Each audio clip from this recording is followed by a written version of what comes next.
Welcome back to the Marvel Movie Minute, a daily podcast in which we disassemble a film from the Marvel Cinematic Universe into 1-minute segments with an examine it in obsessive and occasionally hilarious detail. I'm Kyle Olson from the Swashbuckling Ladies Debate Society podcast. Hey, and I'm Rob Cabasco, and Kyle. Yes, sir. I believe that when people think of Law and Order, they hear this.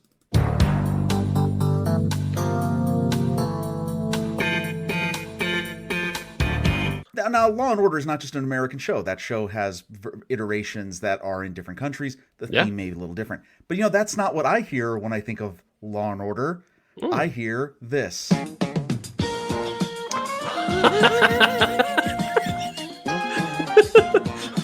right. So do I. That's, of course, Night Court, NBC comedy from 1984 to 1992. Harry Anderson, rest in peace. We love Harry. Okay, so wait a minute. What am I talking about? Law and Order, subpoenas. The term subpoena is from the Middle English subpoena and the Latin phrase first word sub, second word pena, meaning under penalty. It is both a verb, to summon someone, and also a noun, which is a writ ordering a person to attend a court. What is a writ? It's in common law, it's a formal written order issued by a body with administrative or judicial jurisdiction. Most generally. Well, yeah, everybody knows that. Of course. Well, I haven't ever gotten So can you subpoena someone with a subpoena, or were you subpoenaed with a subpoena by a subpoena? Both. You both. Oh, okay. It's like it's like a Buffalo thing. Yes. So subpoenas and a writ, one of those things. Warrants. People are familiar with those. There are two different kinds of subpoenas. Good band. Warrant. That I'm gonna throw in a little. Oh wait, no, wait, probably not that. Maybe not that one.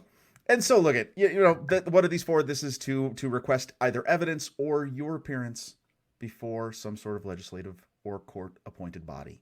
Mm-hmm. Why am I bringing that up?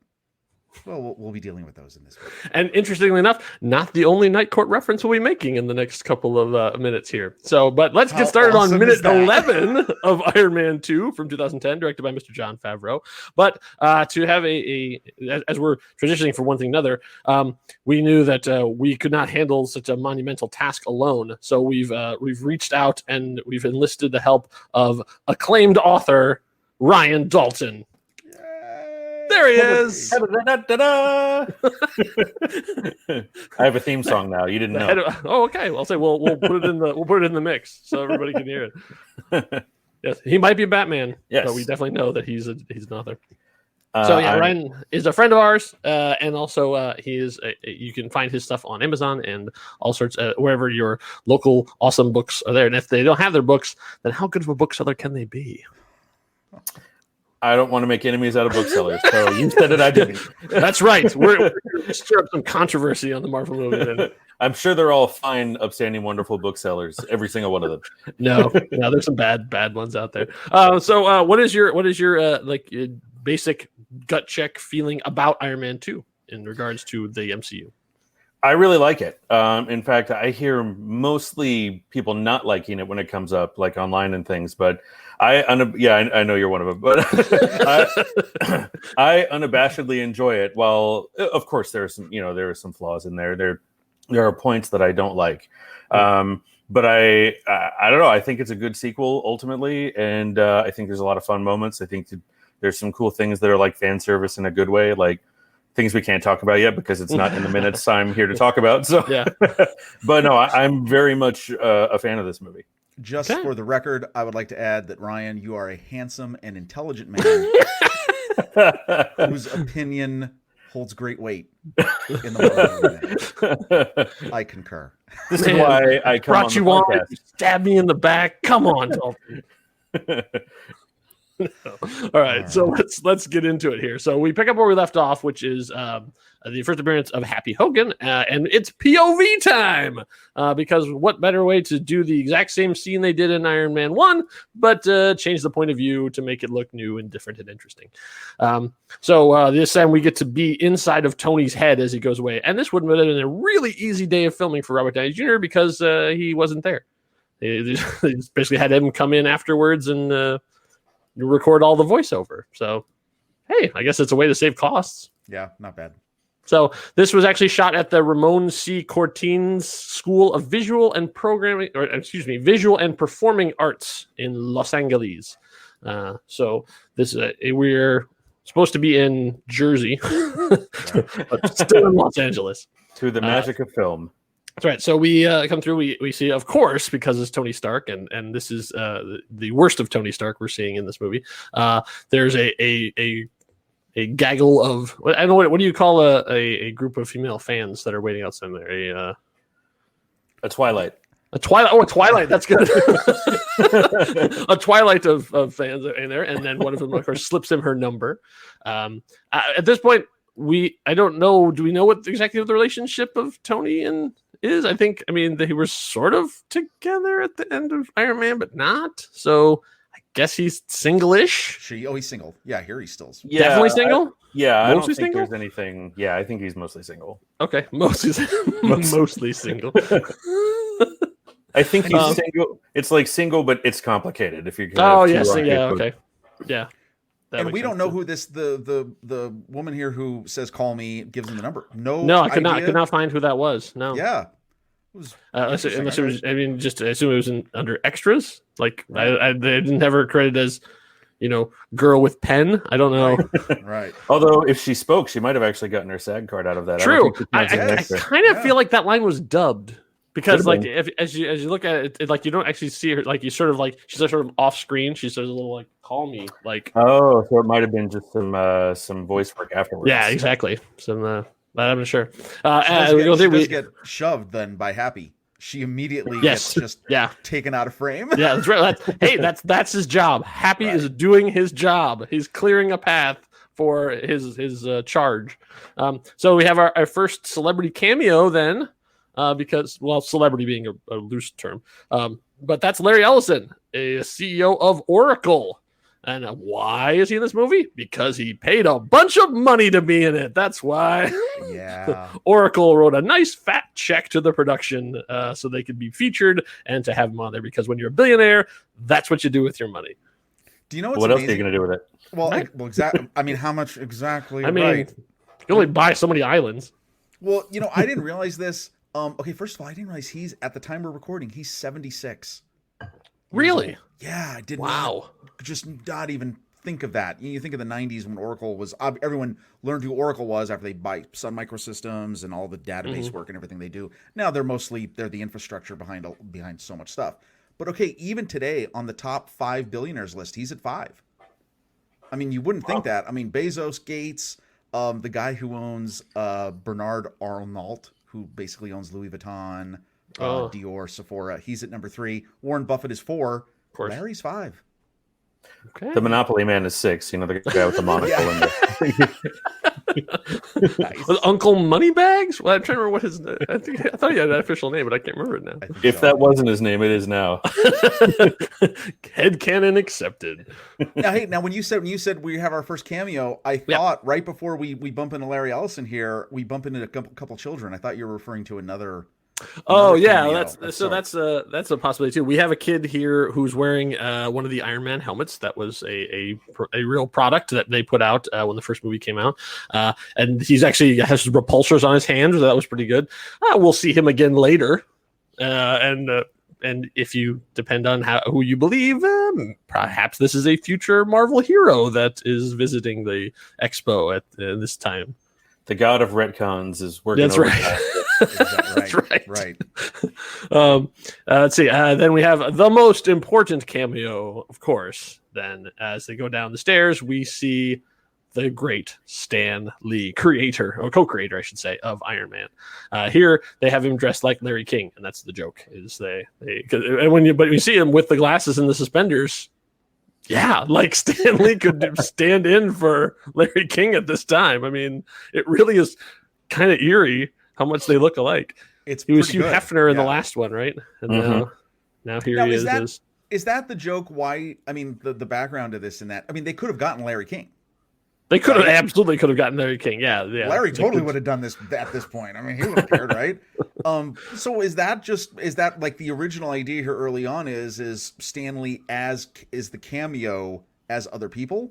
I don't think always. I think they just sometimes get clever with how they insert the cameo. Yeah, and knowing Stanley as like a close personal friend, never been. As knowing Stan Lee though, I can tell you he would probably be really super annoyed by this because he didn't get any lines. Yes, non-speaking. He really liked when he actually got to say stuff in his cameos. So interesting.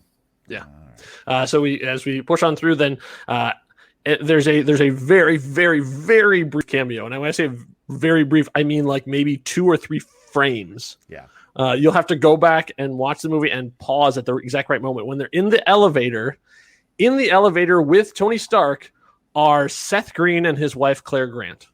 But you'll only see them if you pause at the right moment because they're caught in a whip pan. Like they're at one point, they're just going by. The only way you're actually going to see him is if you do that. He is in the credits. He's in the movie. And if you find that frame, it is clear as day that it is Seth and Claire. But you really are only going to see that if you listen to the commentary. Yeah, Jon Favreau says that as well. So Seth Green is in the MCU as Seth Green. So cool. Yeah. Good So for whatever reason, then we'll have to accept that Howard the Duck sounds like Seth Green. Well, they're related. By marriage? How are they? What if Seth Green is Howard the Duck's son? He's half duck in the Marvel universe. Wait, hold on. Rob, would explain a lot. Are you saying? I'm kidding. That in the MCU, Seth Green is half duck? And that ducks can crossbreed with humans. Yes. Well, I mean, if you've seen Howard the Duck, you know that they've tried. This just reminds me of what a horrifying place the Marvel Universe can be if you really think about it. So, does that mean have we folded Howard the Duck the movie into the MCU now? Because of that? That's a responsibility of someone much higher than myself. Somebody asked Leah Thompson. We should bring Leah Thompson in and ask her what she thinks. Yeah, really. No kidding. Oh my goodness. Oh, but I would love to have a conversation with Crispin Glover. So, all right. So, let's say we can. So our POV sequence is coming to an end. However, as Tony walks out of the thing, and we're out of POV, so it's back to Robert Downey Jr. and Jon Favreau. I realized we missed something, Rob. We missed something in minute 9. What did we miss? Because when Tony Stark walks off stage at the Stark Expo after giving his big, turning over the video to his dad, from the stage to backstage, he changes clothes. Oh, and this is the outfit that he's in then. Yes, because he's in a tuxedo with a white shirt. Right. And when he goes backstage to check his blood, he is in a darker suit with a dark shirt and no tie. Well, that's natural. People. It's his blood testing suit. Yes, and apparently the suits can transform from one into another because it's literally from when he steps off the stage. Then he's in a different outfit. He went and changed the suit. That's fine, but not in that sequence. Like he literally just walks. The video is still playing on the screen behind him, and he's in a different outfit. Oh, we missed that. So sorry, minute 9. You guys are idiots. Yeah, I mean, what's wrong with those guys? They're us. I'm talking to us. I'm talking to me in the past. Listen. Oh yeah, dude. People are depending on you. Come on, man. Get it together. Yeah, you're right. Okay.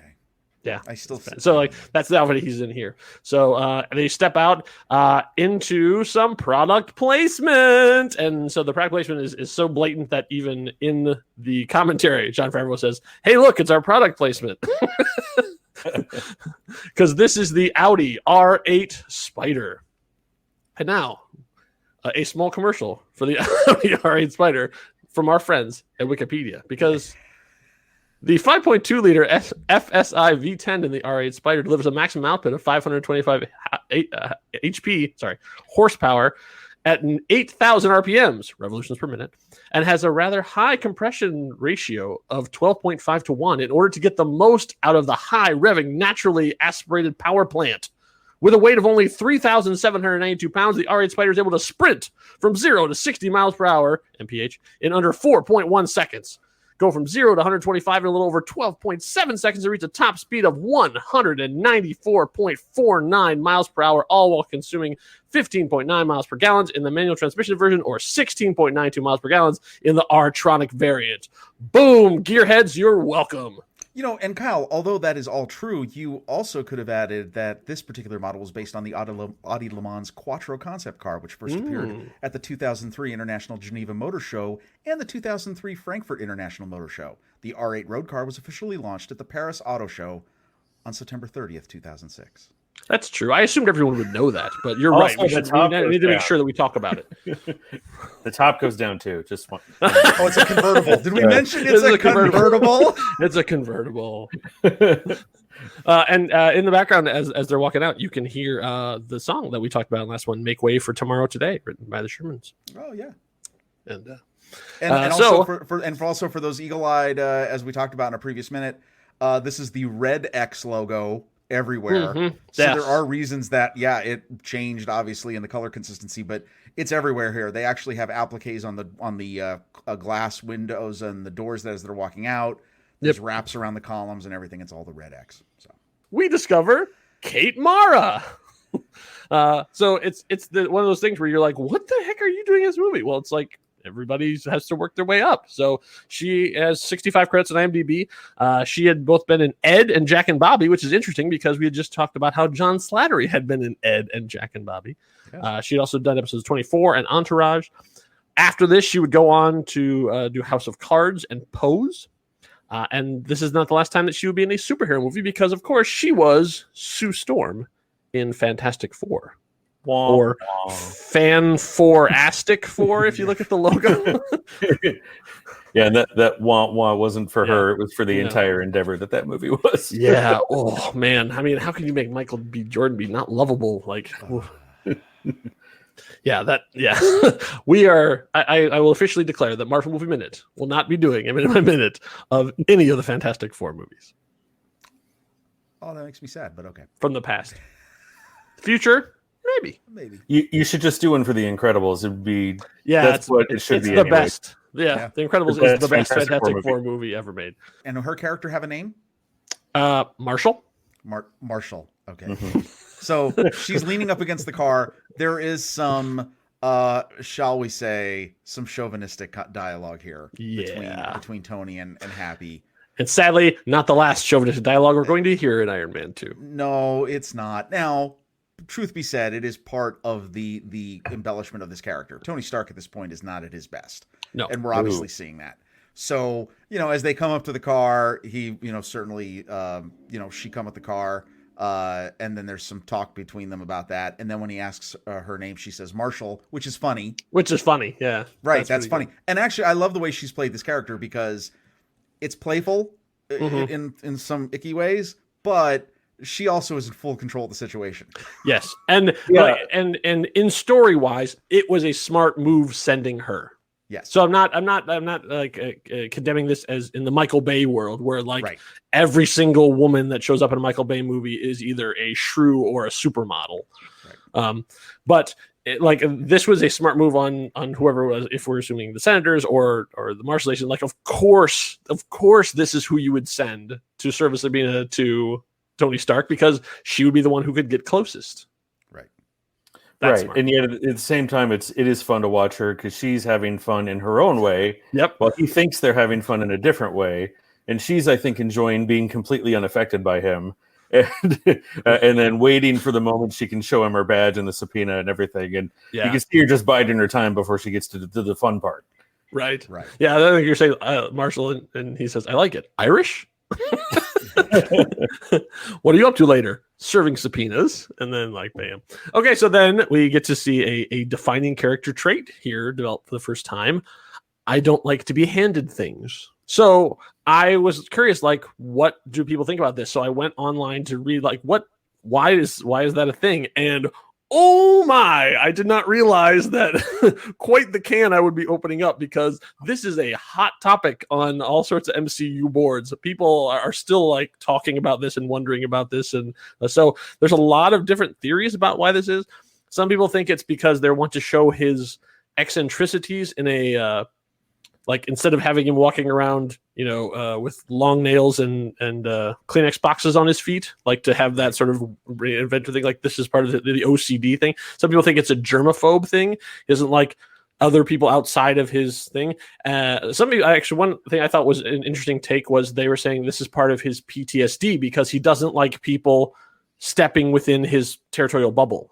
Right. Like he still is like very nervous about anyone getting too close. And so to hand him something, you'd have to be within arm's length, and he doesn't like that. But he just came through a huge crowd of people. So I don't know if that quite holds credence. But it was a very interesting thing because we're going to see this particular humorous trait, if you really want to look at it that way, play out through the rest of his time in the MCU. It was funny in that, just 30 seconds ago, he was signing autographs on photos. So he can be handed things. Yeah. He just doesn't like things that tell him what to do. See, there you go. I like that because this whole thing is about, rebellion and not following the, what people tell him. That is an interesting way to look at it, because when Coulson tries to hand him a computer in the Avengers, he doesn't like that either. Right. For that very same reason. So it could be that it's his way of reasserting some dominance over people who have some sort of authority over him. Exactly. I would imagine it's something he doesn't even fully think about. There are some people that he just can't be handed things by in his head, and others that he doesn't even think about it. I could imagine as a writer sitting down and writing that scene and then just having that pop into your head and be like, oh, well, that's an interesting quirk. Let's go with that. So it wouldn't surprise me if that was the thing that came up organically during drafting, and then they said, okay, that can be a thing. Yeah. Well, that's the hard part about this movie is you never know what it was that was scripted down and what it was they just came up with on the day, because it's 50-50. Right. Exactly. Yeah, True. As we were finding out, a lot of the stuff was just made up on the day. They would just be like, what are we doing today? I don't know. Give me a pen. Like, and I can tell you, actors love that. So then she is here to serve him a subpoena from the Senate Armed Services Committee. Rob, would you like me to read some really boring stuff from Wikipedia about the Senate Armed Services Committee? Because I've got it. Oh, please. Okay. So the Senate Armed Services Committee is actually known as the Committee on Armed Services. It's a committee from the United States Senate empowered with legislative oversight of the nation's military, including the Department of Defense, military research and development, nuclear energy as pertaining to national security, benefits for members of the military, the selective service system, and other matters related to defense policy. The Armed Service Committee was created as a result of the Legislative Reorganization Act of 1946, as we all know, following the U.S. victory in the Second World War.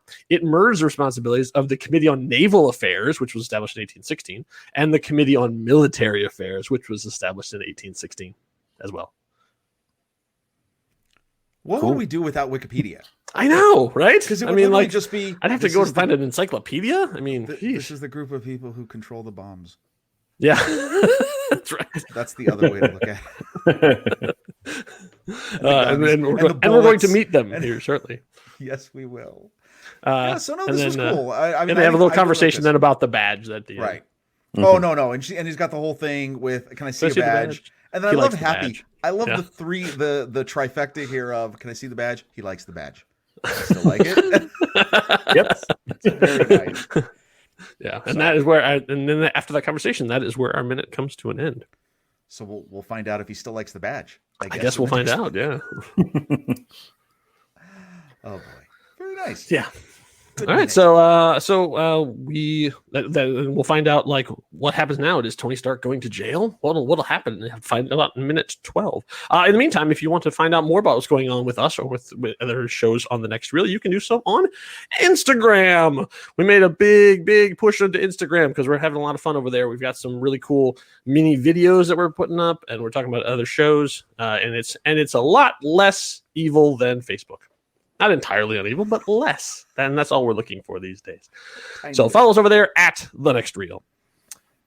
You don't think that they're going to mind me calling the service evil, do you? You said less evil. I said less evil. Right, less evil. That's what I say. So thank you, Ryan, for hanging out with us today. Can you stick around for a couple more minutes?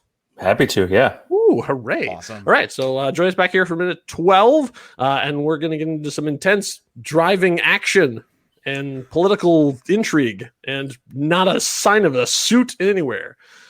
So make sure you come back. Enough said. Bye.